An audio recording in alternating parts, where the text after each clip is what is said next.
O mga kabunyog, ano? Araw na ngayon ng Pasko, ha? Pero ang nakakalungkot, ano? Wala pa ring nakulong kahit isang politiko. Hmm? Wala pa ring nakulong kahit isang politiko.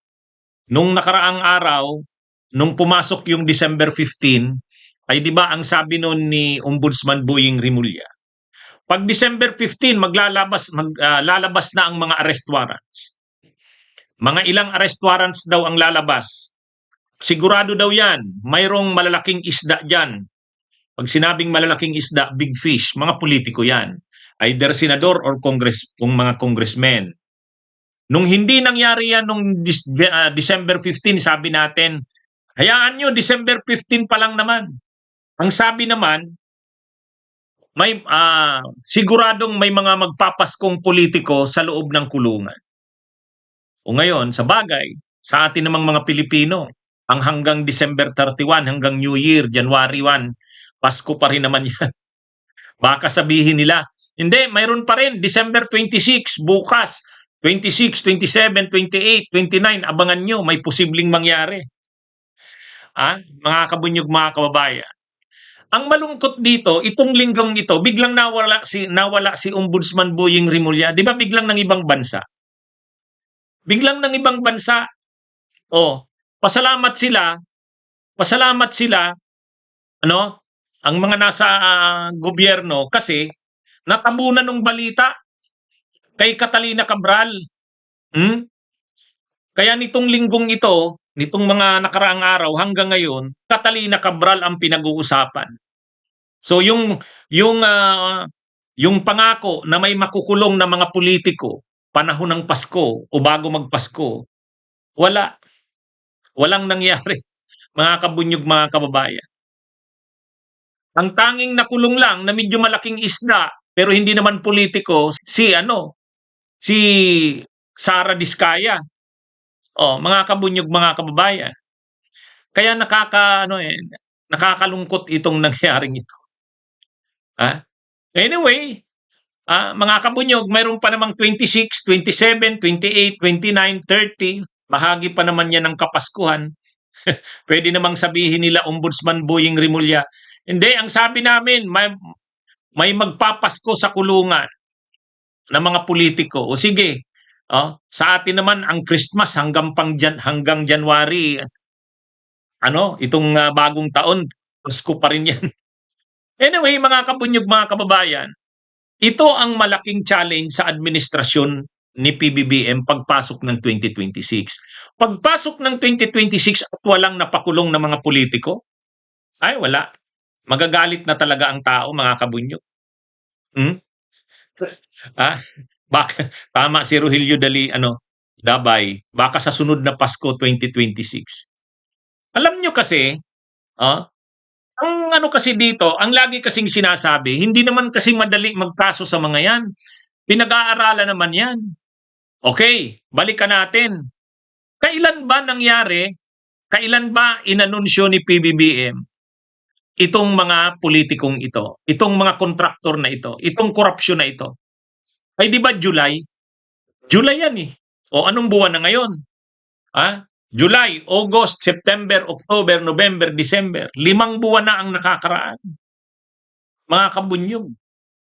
Kumbaga ang tao, ang gusto ng mamamayang Pilipino may makita ng makulong na politiko. Hindi naman sinasabi natin lahat yan makulong na sabay-sabay. Bakit? Ko ba sa aking bang vlog dito, sa aking bang mga talakayan, sinasabi ko bang ura-urada na? Hindi.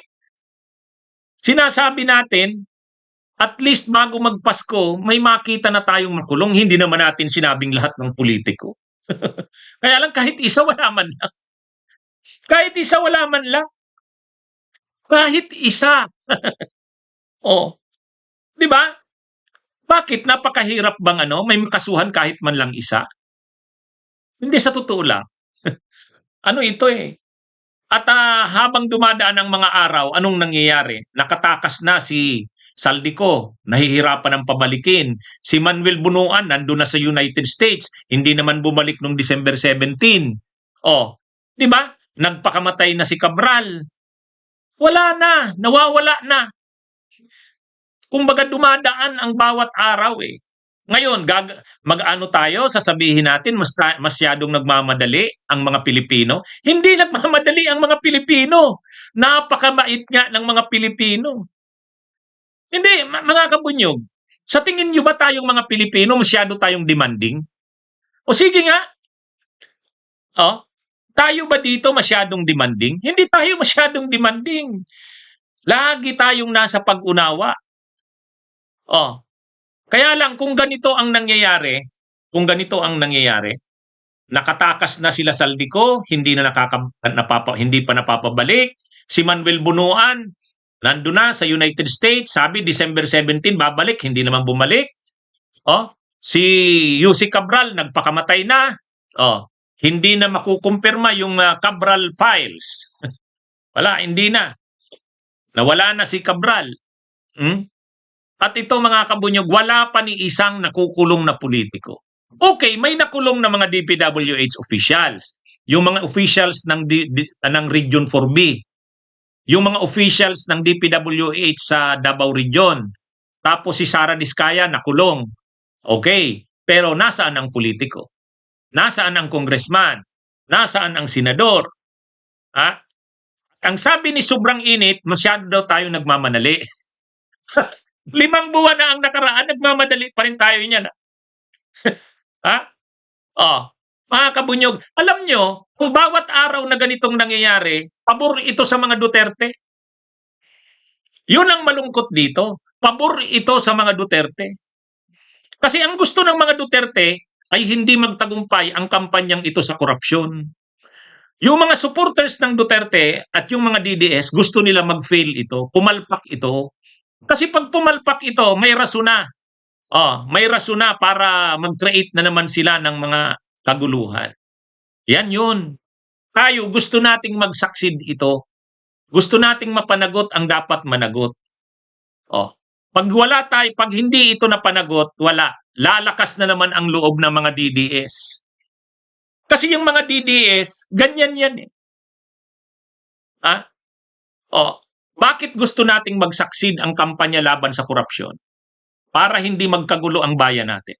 Kaya lang, tayo ang nagsasabi, kapag walang nitong pagpasok ng 2026, pagpasok ng 2026, wala pang naaresto dyan. Kaya tayo nga, lagi na lang tayong nasa pagtanggol ng gobyerno eh. Lagi na lang tayong nasa pagtanggol, napapanood nyo naman ako. Kaya lang, pag nakikita rin naman natin na ganito na ang nangyayari, tingnan nyo. Nakakalungkot. Bunyog, bunyog, halikan na kasama ka. Bunyog, kapag buklod ay may pag-asa. Luzon, Visayas, Mindanao, isa ang pananaw. Sa bagong Pilipinas ang bunyog isisigaw. Bunyog.